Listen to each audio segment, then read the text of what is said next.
Hello, beautiful soul. In this video, I want to talk about how to assess a person's true character. So this is really important when we are at the stage of our lives when we're protecting our energy. We're really wanting to only invest in relational dynamics, in dynamics that are emotionally safe, they're reciprocal, we're in an alignment when it comes to things like values, we're expecting certain character traits to be present in the people around us because we're also showing up in that way, and those are part of our value system and our morals at the end of the day. So I don't actually suggest creating tests. I believe that a person's true character will actually reveal itself when they're getting about their normal day, when they're living life. Life is the actual test. So there's no need to be manipulative and to create certain situations or tests for a person to see if they pass or fail or anything like this. It's simply about having the awareness to observe a person and make those assessments and be able to see through that person's conduct without any intervention from us. They're just allowed to behave how they naturally would, and through that process, through allowing someone to be who they are and observing them, we're able to see a person's true character. So the first one is, how do they treat people who don't benefit them in any way? So when you're out and about, when people are relating to each other in public places, the cleaners, service staff, wait staff, people like these who are just doing their jobs, they're getting about their day, but don't necessarily have a great deal of benefit or potentially status in the community, how are those people being treated?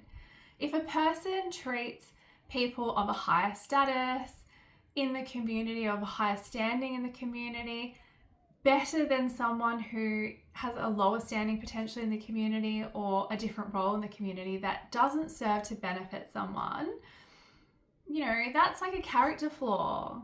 That's potentially clout chasing. It's, valuing people differently based on what they do and not who they are. So these are really important things to notice.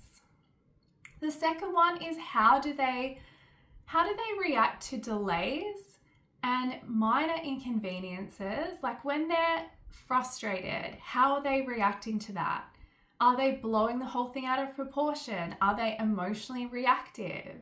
Are they blaming people? This is like another really important one. So people who have dysregulated emotions, who aren't emotionally intelligent or emotionally mature, will potentially react when there are small frustrations happening for them. And small frustrations are something we have to deal with in everyday life. They're going to occur in every single dynamic. They're going to occur in intimate partnerships with families, in friendship dynamics, at workplaces. So it really shows a person's true character in terms of, are they leaning into an emotionally regulated state? Are they trying to be understanding? Are they understanding the bigger picture view as well? That a minor frustration or a delay or if plans change, that's not going to impact their life necessarily. And we're talking about minor frustrations. That's not going to impact their life long term. This is a momentary frustration. It's something that really can only be dealt with grace, with being emotionally regulated and calm in the situation. The next one is, how do they behave when they're wrong? This says a lot about a person. Are they taking accountability for their mistake? Or are they deflecting? Are they disappearing and making themselves to be the victim? So how a person behaves when they are wrong shows a lot about a person's emotional maturity, emotional intelligence. These are really important things because no one's perfect. Everybody makes mistakes. If we're unable to take accountability and show up in that way, then that is showing that there's no real emotional intelligence, there's no emotional maturity. They're not willing to let the pride and ego drop in order to put the connection first and repairing that and moving forward. Next one is, how do they behave when a disagreement happens? So it's a natural part of life that when we are relating to other people in different contexts, so this can apply to any kind of dynamic, we're not going to always see eye to eye. We're going to have a different opinion. And so disagreements are actually a natural part of life, and how someone handles that disagreement says a lot about their character. So how are they handling the disagreement? Are they respectful? Do they communicate their point of view? Are they respectful of hearing other people's points of view? Are they looking at a disagreement as a good thing because people are actually communicating honestly and authentically in that situation? Or are they seeing it as something bad where their, desire is to manipulate or control or to argue? Do disagreements blow out of proportion? Do they escalate? So I grew up in a family dynamic where there was a lot of chaos, there was a lot of conflict, and the biggest reason for that was low levels of emotional intelligence and social intelligence. So we have a number of different types of intelligence. So everyone knows what an IQ is, but then there are other ones. If someone's got low emotional intelligence, if they've got low social and relational intelligence, they're not going to be able to disagree. They might be able to win arguments, but they're not going to be able to disagree in a healthy way. And so in my family, it was about winning arguments, but there was a lack of empathy. There was a lack of emotional understanding and emotional IQ. And so arguments would blow out of proportion. There was this whole thing about winning an argument at all costs, and that doesn't actually serve a relationship at all, because sometimes we do need to agree to disagree. Sometimes emotional safety is about everyone feeling safe to be honest and express what they need to and express their point of view, and for that to be respected. So how someone disagrees is a really big way to determine their true character. So the next one is about observing those micro moments, things like micro expressions. So for me personally, I grew up in a very chaotic home, and so for me, observing people's micro expressions, the subtleties in how people behave, became a way for me to survive. So I was in a state of hypervigilance for years.